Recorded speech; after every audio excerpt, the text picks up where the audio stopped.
Praise the lord. దేవుని నామకి స్తోత్రములు కలుగును గాక. సబ్స్క్రైబ్ చేయనటువంటి వారు సబ్స్క్రైబ్ చేసుకోనండి, లైక్ కొట్టండి, అనేకులకు ఈ యొక్క వాక్యాలను ఫార్వర్డ్ చేయండి. వాక్యం చదువుకుందాము. 2 కొరింథీ 6వ అధ్యాయము 3వ వచనం. 2 కొరింథీ 6వ అధ్యాయము 3వ వచనం. ఇదిగో ఇప్పుడే మిక్కిలి అనుకూల సమయము, ఇదిగో ఇదే రక్షణ దినం. ఇదే మిక్కిలి అనుకూలమైన సమయము, ఇదే రక్షణ దినం. దేవుని కుమారుడా, దేవుని కుమార్తె, అనుకూలమైనటువంటి సమయం ఇది. ఇంకా నువ్వు రక్షణ పొందకుండా, మారు మనసు పొందకుండా, బాప్తిసం తీసుకోకుండా ఆలస్యం చేస్తున్నావేమో, వాయిదాలు వేస్తున్నావేమో.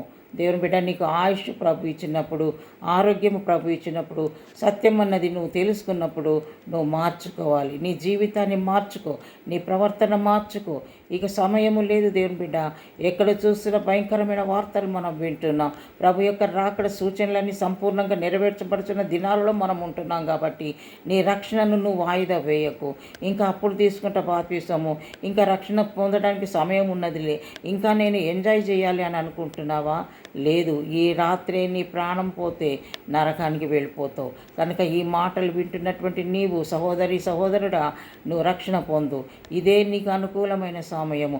సమయం పోనీయద్దు, సద్వినియోగము చేసుకో. దేవుడు ఆయుష్ ఇచ్చినప్పుడే, నీకు సమయం ఇచ్చినప్పుడే నీ మనస్సు మార్చుకో, రక్షణ పొందు. నీటి బాప్తిసం తీసుకొని ప్రభు యొక్క అడుగు జాడల్లో ముందుకు సాగు. తప్పకుండా నువ్వు దేవుని యొక్క రాజ్యానికి వారసురాలిగా నువ్వు ప్రభుల్లో ముందుకు సాగగలుగుతావు. దేవునికి స్తోత్రం. హల్లెలూయా. పరలోక రాజ్యానికి హక్కుదారుగా నువ్వు ఉండగలుగుతావు. కాబట్టి రక్షణను నువ్వు నిర్లక్ష్యం చేయొద్దు. ఇదే నీకు అనుకూలమైన సమయం. ప్రభా, నీకు వందనాలు. ఎంతమంది అయితే ఇంకా రక్షణ పొందలేదో, మారు మనసు పొందలేదో ప్రభా, సమయాన్ని వేస్ట్ చేసుకోకుండా నాయన సమయాన్ని సద్వినియోగం చేసుకొని సమయం ఉన్నప్పుడే రక్షణ పొంది నాయన, నా తండ్రి, రక్షణ పొంది ప్రభా, మారు మనసు పొంది బాప్తిసం తీసుకొని నీలో ముందుకు సాగుటకు నువ్వు సహాయం చేయి. నరకం తప్పించబడాలి, మోక్షానికి బిడ్డలు వెళ్ళాలి. కనుక అటువంటి కృపను కుమరించమని నజరేయుడైన యేసు నామములో ప్రార్థించి అడుగుచున్నాము తండ్రి. ఆమేన్. Praise the Lord. God bless you.